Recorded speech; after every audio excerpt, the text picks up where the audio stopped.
Hey guys, welcome back to the channel. So tonight you're going to be hearing some of the best testimonies that I've put on my channel so far. These are going to be first-hand testimonies from people that have either witnessed these UFOs or UAPs or extraterrestrial craft in front of them or had some kind of experience with them. You're going to hear from lieutenant colonels to space astronauts to even eyewitness testimonies around the world. So guys, sit back, relax, and I hope you enjoy this video.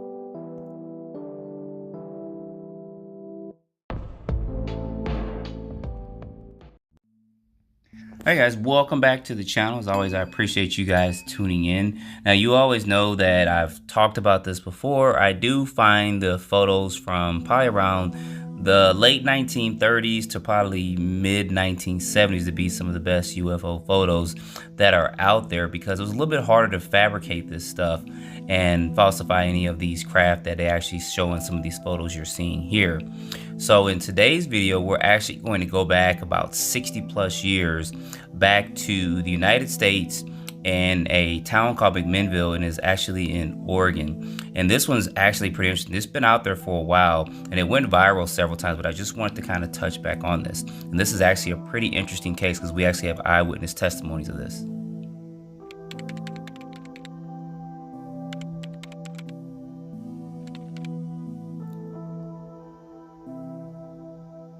So Paul and Evelyn Trent was actually farmers, and one day Evelyn was actually out in her farm, and according to a lot of the reports of this, Evelyn was out there actually attending to her rabbits on her farm, and then she actually turned around and she noticed a craft in the air, and she couldn't believe her eyes, and she ran in and got her husband Paul, and her husband Paul actually had a camera. So what Paul did was, thank God, he went in, he grabbed his camera and he went out, and they saw this craft still actually there in the sky when Paul actually went out. So luckily for us, he was able to take 2 photos of this craft.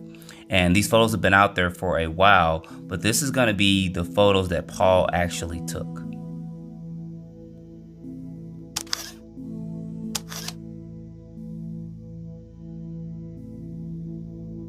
And these photos have been out here for over 60 years. And according to their testimony, they actually saw this craft when they came back out to take these photos. The craft was there, and then it actually tilted up on its side and it actually flew away. And she said it flew away at a speed and a rate that she couldn't even fathom, especially at that time in the 1950s. So here's going to be some of her testimony on that. And then as it tipped, and when it tipped, it had that wind. It just come up like that and tipped and just, I mean, it really went. It didn't have no smoke, no motor, just the wind onto it. And it would, I would say, right around the size of a big parachute, maybe a little bit bigger, but right around that size. It went fast. I've never seen anything go so fast in my life as that thing went.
General McDevitt, have you ever seen a UFO? Yes. During my flight on Gemini 4 in 1965, I saw an object in space fairly close to our spacecraft that I could not identify. It looked to me like maybe the upper stage of another rocket. I tried to take some pictures of it, but unfortunately the pictures did not come out properly. We never were able to identify what it was, and all of our ground radar tracking data indicated that there shouldn't have been another object anywhere near us at the time.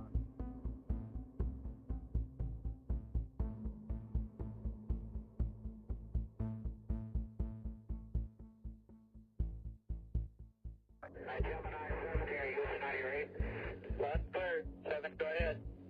I'll tell you at 10 o'clock high.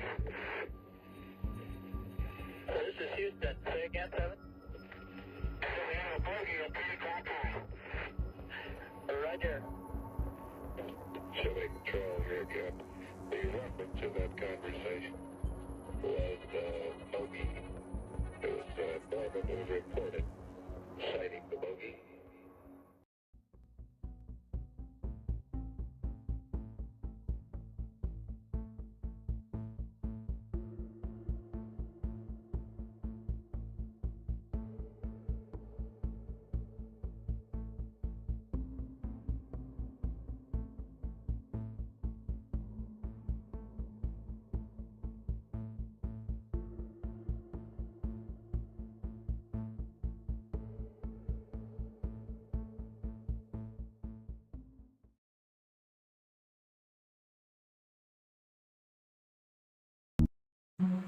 Alright guys, we're jumping into today's video, of course, with more UFO UAP stuff from back in the 1940s.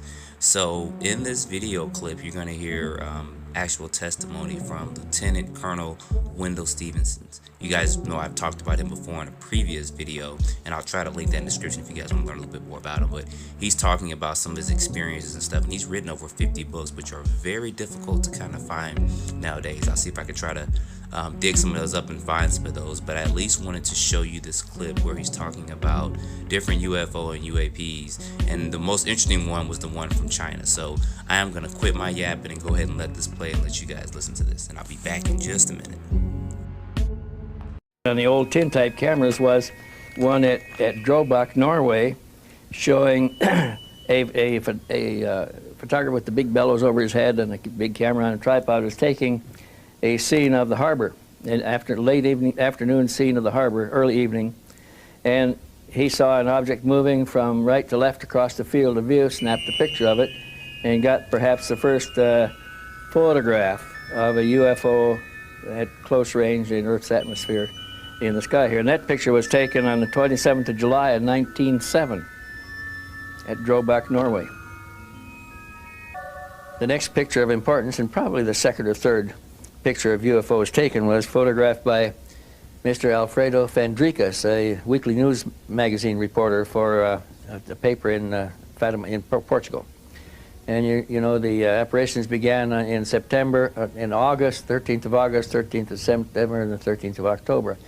In the first apparition, the children saw the sun swooping overhead, and an apparition appeared, and to 3 shepherd children, they reported that to their priest. The priest went with them the next time. The apparition happened, only the 4 people saw it. They got the word that it was going to happen a third time on the 13th of October. Now, all this is predicted in advance. And by the time of the third anticipated apparition on the 13th of October, there were 12,000 people gathered in the fields there. When the object appeared, it was brilliant, came through saw a spot, and it emerged through the underside of the clouds. It was rotating on a vertical axis, began to swoop over the heads of the crowd like this, making low passes back and forth over the crowd. Alfredo Fendricas got 2 pictures with his camera of the object in the sky. We have one of them here. It shows up as a brilliant ball of light below the clouds. It's a tin type, so it's not the sharpest picture of all. The next pictures of consequence were the pictures taken during the Japanese invasion of China and their Manchurian operation. They used aircraft, and objects appeared over the flight line of the Japanese bombers preparing for missions. They appeared following the bomber formations in flight. They appeared in the sky above formations. They even passed through formations, much like the Foo Fighters of modern war history, except they were something else then. And it was during that time, during the Manchurian occupation, that a Chinese or a Japanese general in the occupation forces was walking down the street in Tianjin, China, and his attention was drawn to an object in the sky because the street photographer, one of those with the old bellows camera, had it set up, and people started pointing and shouting and pointing to the object in the sky. Rickshaws stopped, the crowd stopped, people pointed. The tin-type cameraman aimed his camera and took one picture of the object coming down the street. The Japanese general went over and bought it and took it back to Japan. And that's the photograph made in 1942 at Tianjin, China, in the middle, full daylight. Importance was one that was made over Los Angeles on the night of the 24th to 25th of February 1942. And this was after our war with Japan had started, and we had our cities in blackout at the time. Los Angeles was blacked out every night, San Francisco, San Diego, the whole west coast of the United States. And at early in the morning, like 1:30, 2 o'clock in the morning, disc-shaped objects appeared over the city.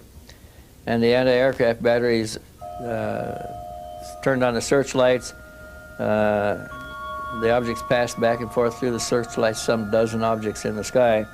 They started, anti-aircraft batteries started firing on them, and they fired, 1,430 rounds, anti-aircraft rounds of ammunition. Didn't hit a thing that night. I killed a few people. The falling metal from the anti-aircraft shells killed people, dogs, set houses afire, did a lot of damage, but didn't bring down any alien craft. The next one of serious importance, again, was before, well, it was after Kenneth Arnold described flying saucers. Yeah, that was in 1949. But the next photo event of interest happened on the 17th of March in 1950 at Farmington, New Mexico, when on that day, Mr. Walter Rogel, managing editor of the Farmington Times, published news on the front page of his paper, "Huge saucer armada jolts Farmington." Now what happened on that day, the town's population of about 5,000 people then, looked up and saw spaceships, circular, disc-shaped, metallic disc-shaped craft with domes on the top, passing over their city. They were changing position within the formation like a flock of bees or birds. They did not maintain a regular established formation. It was just a large gaggle of objects that flew over. Hundreds of them flew over for almost 2 hours, and the same thing happened the following day.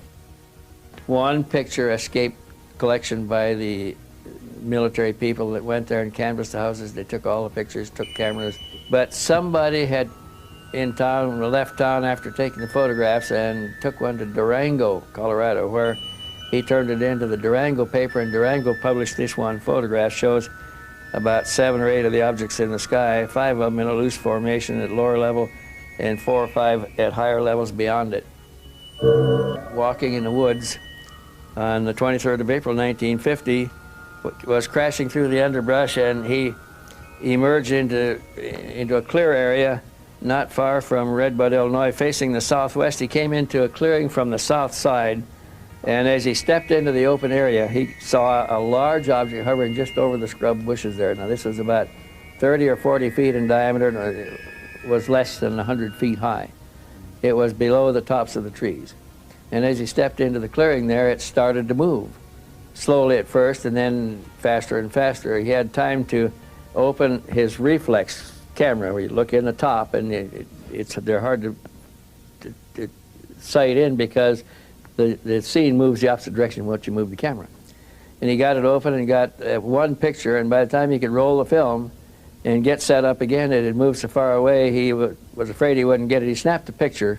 He got a little dark spot in the sky, but it was not very definitive. It was just a dark smudge leaving. The first picture was a good, sharp, clear picture. And he turned it over to the local newspaper, and it was published on the paper. And a few days later, he was contacted by a newsboy who was throwing papers that time of day down the road in a rural area.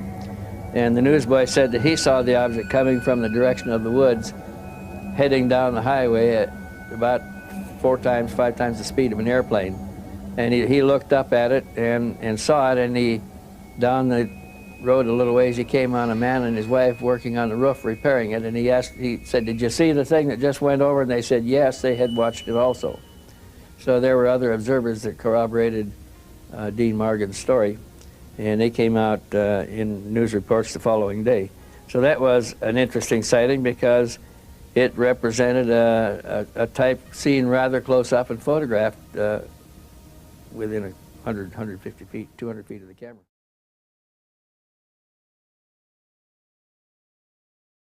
All right, guys, welcome back to the channel. So this is going to be 3 testimonies. The first one's going to be from Rex Heflin in his 1965 event where he photographed 3 or 4 UFOs.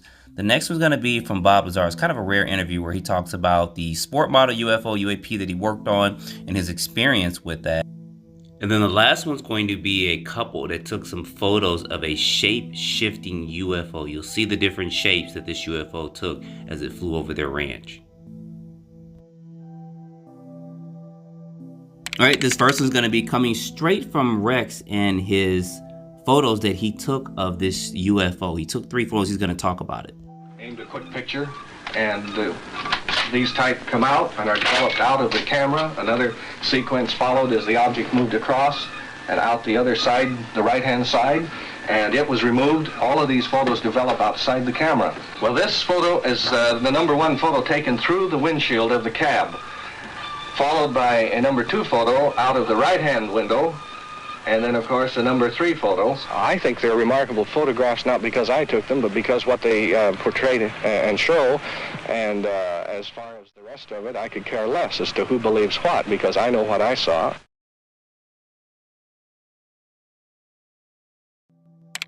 All right, this next one's going to be from Bob Lazar. Now, he's going to talk briefly on this sport model UFO, UAP, I have to say that now, and what he experienced at Area 51, kind of when he first saw it, and some of his thoughts and stuff of it, and seeing and talking about some of the flight characteristics of it too. I'll get into that to another video where he talks about how these craft fly in different modes and stuff, but I'm going to go ahead and I'm going to let this play.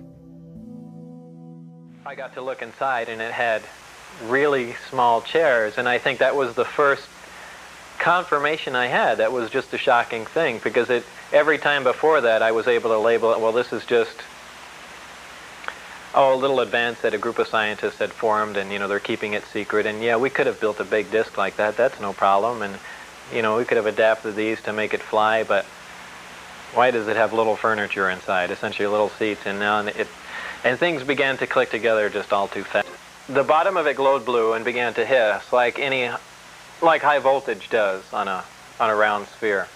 It's my impression that the reason that they're round and have no sharp edges is to contain the high voltage. Like if you've seen in high voltage systems, the insulators, things are round, or else you get a corona discharge. In either case, it began to hiss as in high voltage, and it lifted off the ground quietly, except with that little hiss in the background, and then that stopped as soon as it reached about 20, 30 feet. Well, there's no action-reaction system to it. There's no, like in a jet engine, exhaust gas being thrown out, no propeller, no noise. It's just,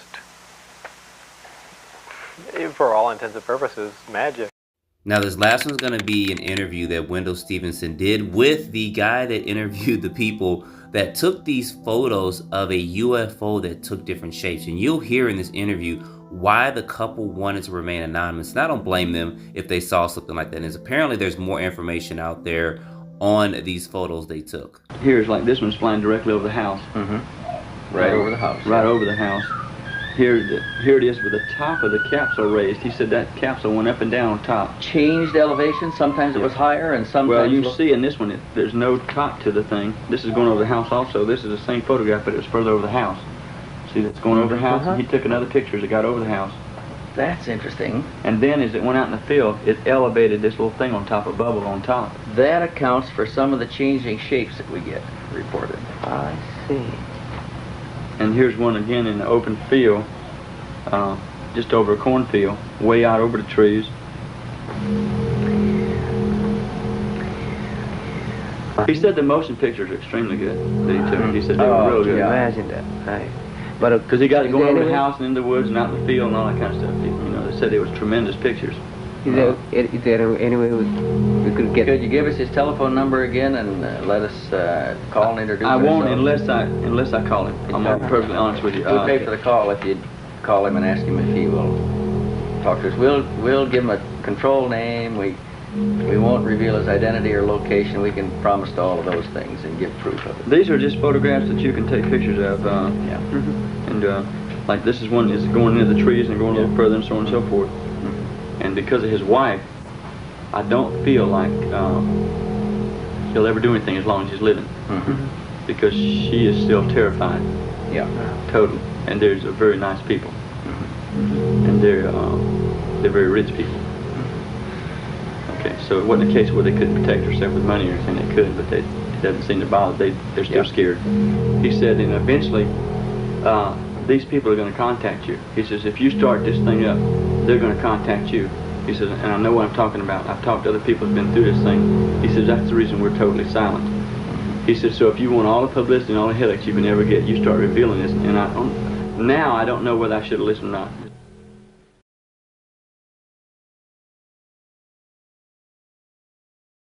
In 1954, a British woman by the name of Jessie Roethlisberger saw a huge flying saucer hovering over her house. Not only did she see the flying saucer, she also saw two alien beings inside. I heard this terrific noise. It was just like a giant cauldron of water being poured onto a fire. A shh sort of noise, you know. And my first reaction was, oh, the children. I thought maybe a plane was crashing or something like that. And I slipped my jumper on and went outside to find my two sons lying flat on the ground in the garden in front of the house, shouting, "Mummy, Mummy, there's a flying saucer." Wended my way up the side of the house to where we had a pump where we used to get all our water from, and automatically looked up to see this, all I can describe, this huge Mexican hat. It was stationary, this thing, and it was bright silver in colour, and it had a dome. A dome. It was tilted to sort of, I could see the occupants in it. You saw people in it? I saw people in it. There were two people in there. In tonight's video, we're going to look at this amazing UFO encounter and show some footage you probably have never seen before. Hey guys, welcome back to the channel. So today's video is going to take us over to England. A lot of people say we have more sightings in the US, but they're actually all over the world.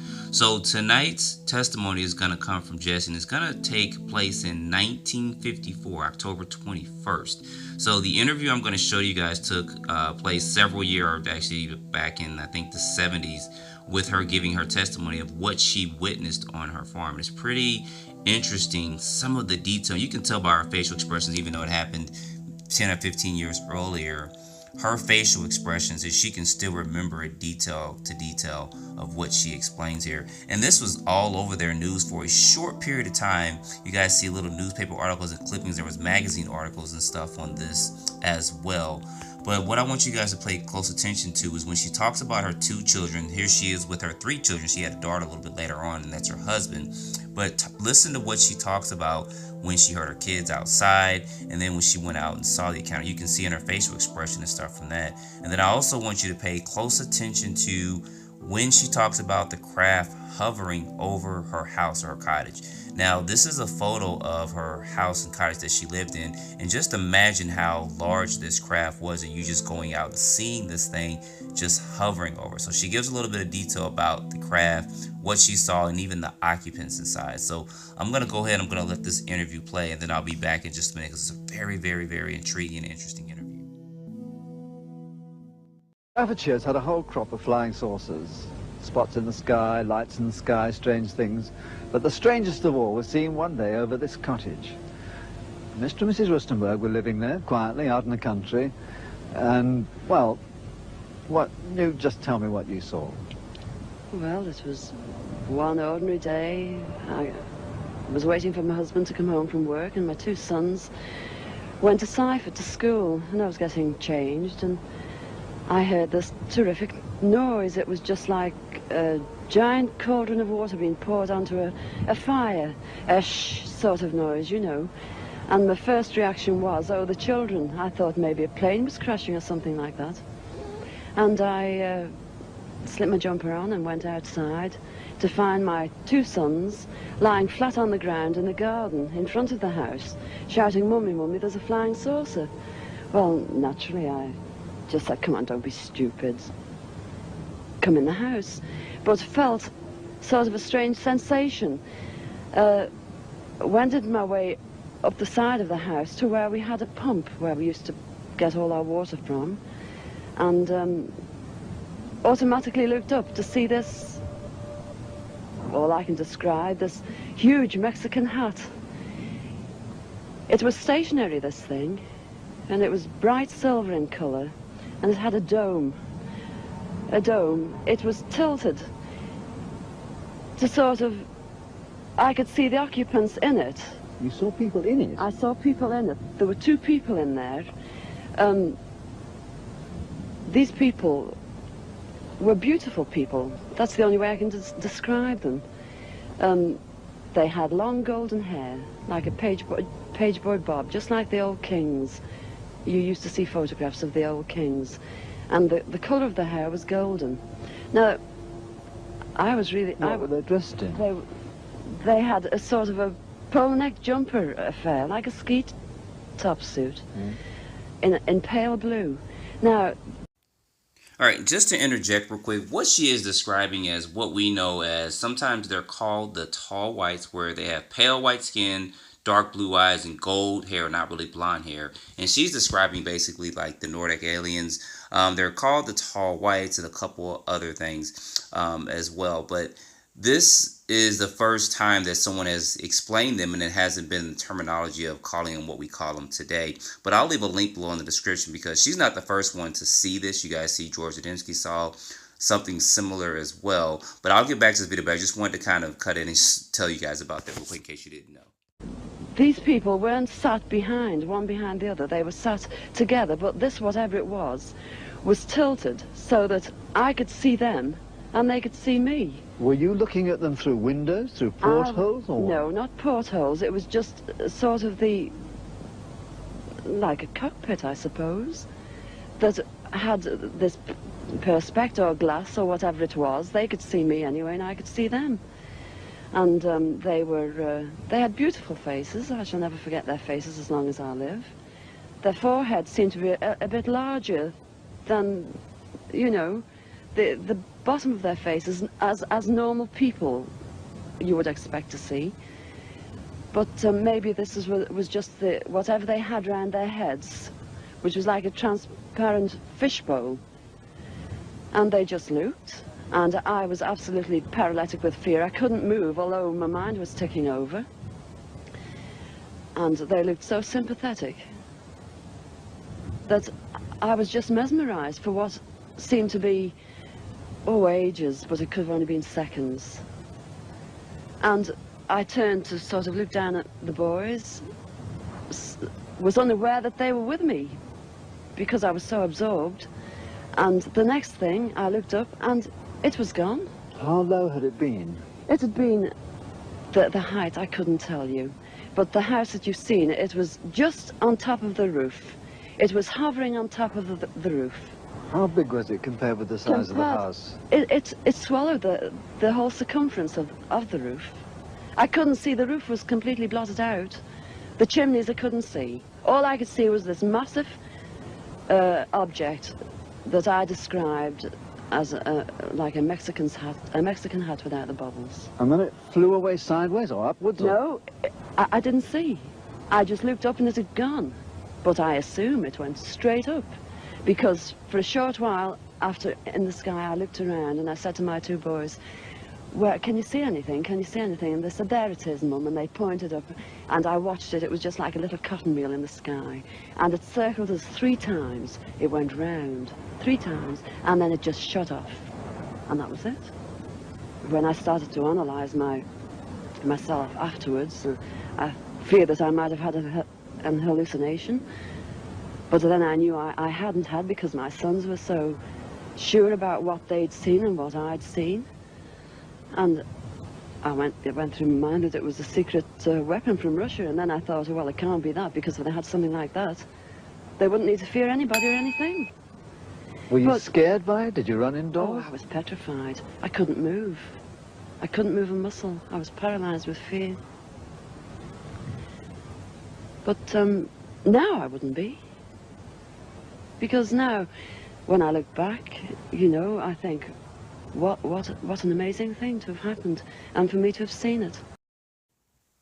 Alright guys, an amazing testimony. I have to give her props and her family too, because they did suffer a little ridicule when they came out with this. People thought they were crazy and everything else with it. But for her to come up and still remember this, you know, 20, 30 plus years later, and still be able to recount it and not change her story at all, I do give them props for that. And this is some of the rare stuff that you don't see today. Most people try to fabricate stuff or all that, but I want you to imagine, this is going to look kind of weird, going outside and seeing a UFO, the best way she to describe it at that time, because she wasn't desensitized, the kind of stuff that we've seen and known a little bit about it, seeing something that big hovering over your house. And not only at that, hovering over your house and kind of tilting down with two occupants looking at you. First time she's ever seen that. She had never heard of anyone else talking about anything like that. So interesting, very interesting. So put down in the comments what you guys think about that, because the way she described the craft she saw looks nothing like some of the stuff that we've heard about from the 40s and the 50s. So it was pretty unique. So possibly a lot of these particular alien beings have different craft that they fly in. Maybe the functionality is somewhat the same in some aspects. I don't know, but I'll have to look into that to see if people, when they saw some of these other beings, if they've flown different craft and what they look like. But put down in the comments what you guys think, because I think it's pretty interesting if I even backtrack to think about particular like the Greys, the Nordics, and see what kind of crafts they fly in. But regardless, I commend her for coming forward, giving this testimony, taking the ridicule that she had taken, especially at the time when they weren't desensitized to UFOs and aliens and stuff like we are today, and still being able to come forth years and years later and talk about this. So as always guys, I appreciate you watching the video. Don't forget to like, subscribe, and stay tuned for the next video.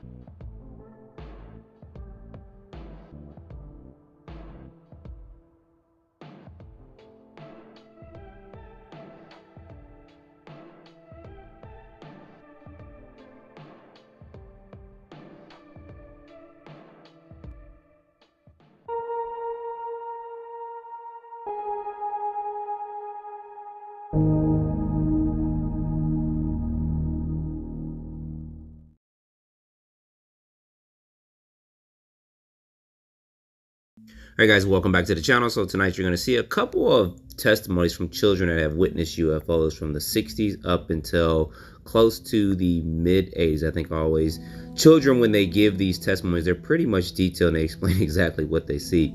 But you're going to see this. So I'm going to go ahead. It's going to be about 3 videos. They're pretty short. And then stay tuned for the end of the video. I'm going to show you guys a couple of video clips and probably some UFO photos you haven't seen before as well.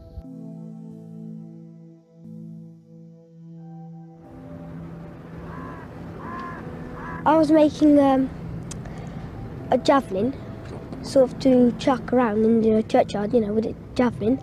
And then suddenly Thomas pulled me away and looked in the sky and said, "What's that noise?" You know, it was humming noise, went and said, "It's a flying saucer." I said, where?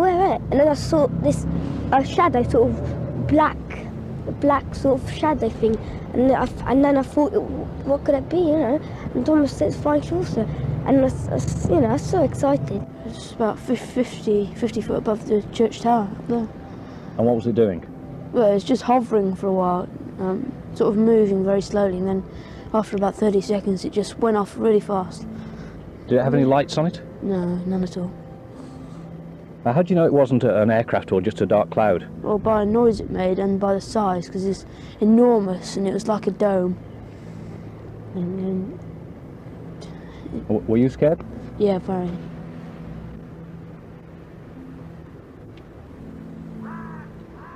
Four of the local lads had seen the object come over and they went to investigate. Now, Malcolm, Mrs. Bowen, your mother, has described what they saw from the window of the house and from the street. What did you lads do after you'd seen it coming over?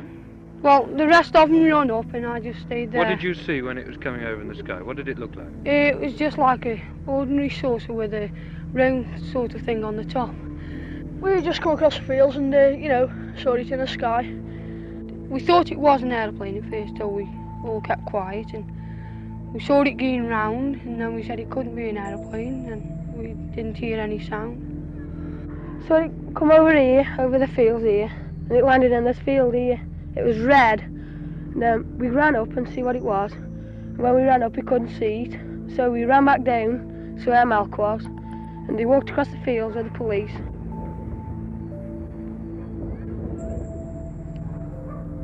Well, it seemed like a saucer, you know, and then it changed in different colours.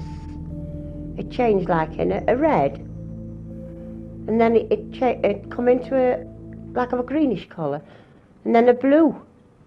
It was then as the object started to glow, bright red, as if somebody had lit a bonfire in the middle of the field, and it spanned off the field.